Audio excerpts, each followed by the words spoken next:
bagian yang dari kejaksaan merupakan bagian yang cukup mendapat perhatian dari pimpinan. Karena dari hal ini dilatar belakangi dengan beberapa permasalahan yang timbul sebelumnya. Antara lain juga bahwa di samping lembaga pemasyarakatan yang juga kapasitasnya terbatas, sehingga kalau semua dipenjarakan, semua masuk lembaga pemasyarakatan, dipidanakan, maka lembaga pemasyarakatan juga akan mengalami over capacity, jadi sudah terlalu penuh. Itu salah satunya. Selain itu juga kita juga lebih mementingkan untuk adanya pemulihan seperti keadaan semula lagi. Dengan ada restoratif justice di sini, di samping kita juga tetap mengedepankan kepastian hukum, mengedepankan juga keadilan. Di samping itu juga kita juga harus memperhatikan kemanfaatan dari hukum itu.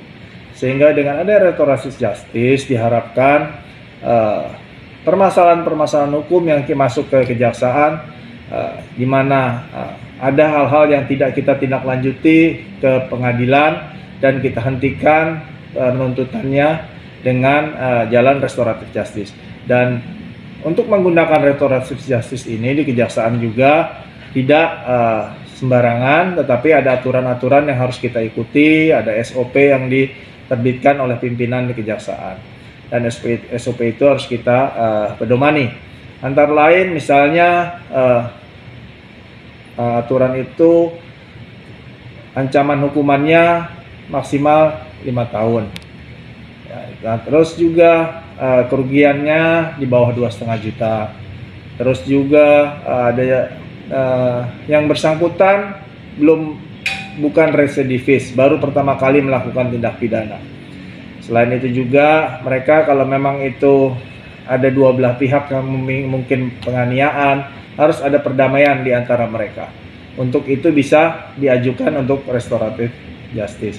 Jadi kalau mungkin mereka ada perdamaian di antara kedua belah pihak, umpamanya pasal penganiayaan pasal 351, dan penganiayaan itu cukup ringan dan itu di antara keluarga mereka ada salah paham sehingga terjadi tindak pidana penganiayaan, dan mereka memilih untuk berdamai untuk menyelesaikan sengketa itu, perkara pidana itu, untuk tidak maju ke meja hijau, ke persidangan, dan mereka memilih jalur perdamaian yang diinisiatif oleh Kejaksaan Negeri, khususnya nanti dalam hal melakukan restoratif justice, kita diinisiasi dan difasilitasi oleh Kejaksaan. Maka kalau itu memenuhi syarat dari SOP, akan kita restoratif justice dengan menghentikan penuntutannya. Dan itu pun harus kita ekspos sampai ke Jaksa Agung Muda Tindak Pidana Umum.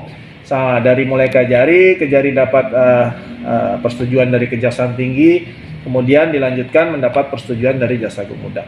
Kalau Jaksa Agung Muda setuju, berdasarkan presentasi kami dari Kejari maupun dari Kejaksaan Tinggi, maka di ACC, maka perkara itu disetujui untuk dihentikan penuntutannya. Kemudian pada yang bersangkutan bisa dihentikan perkaranya. Itu untuk restoratif justice yang perkara-perkara yang pada umumnya. Tapi ke depan juga kita akan melakukan restoratif justice khususnya untuk perkara narkotika, di mana narkotika ini hampir di atas 50%. Lembaga pemasyarakatan itu isinya adalah pecandu narkotika, sehingga ini harus mendapat perhatian khusus buat kita. Kalau semua pecandu narkotika itu juga selalu masuk di penjarakan, padahal mereka ini juga termasuk korban dari narkoba. Pimpinan mengambil kejaksaan juga, pimpinan kejaksaan mulai untuk menerapkan restoratif justice terhadap penyalahguna narkoba atau pecandu narkoba, di mana nanti juga ada SOP-nya untuk mengatur hal tersebut. Tapi sebelum ke situ, kita juga harus menyediakan fasilitasnya, karena nanti pecandu narkoba ini restoratif justice-nya ini arahnya menjadi rehabilitasi. Dia direhab, bukan seperti kayak tadi dihentikan penuntutannya selesai. Tapi kalau ini kita akan rehab ke balai rehabilitasi. Untuk dilaksanakan restoratif justice dalam bidang perkara narkotika ini, khususnya sebagai pengguna bukan pengedar, kita harus menyiapkan dulu sarana prasarananya.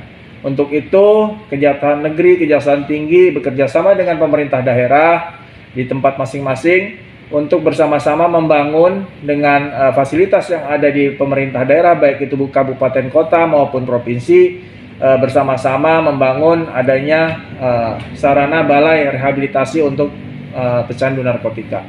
Dan kalau itu sudah terbentuk, dibangun dengan baik, dengan fasilitas tenaga medis dan lain-lain, rehabilitasi sosialnya juga sudah ada, maka restoratif justice terhadap pecandu narkotika ini akan kita tindak lanjuti dengan dimasukkan ke balai rehab tersebut, sehingga tidak semua perkara-perkara pecandu narkoba ini yang tidak lain juga mereka walaupun juga sebagai kriminal, tapi juga sebetulnya dia juga sebagai korban, sehingga kita paling tidak bisa mengurangi overcapacities yang ada di lembaga pemasyarakatan. Dan juga kita bisa memulihkan pecandu-pecandu ini menjadi kembali ke masyarakat, menjadi orang yang normal kembali dan tidak menjadi pencandu karena dia bisa direhab.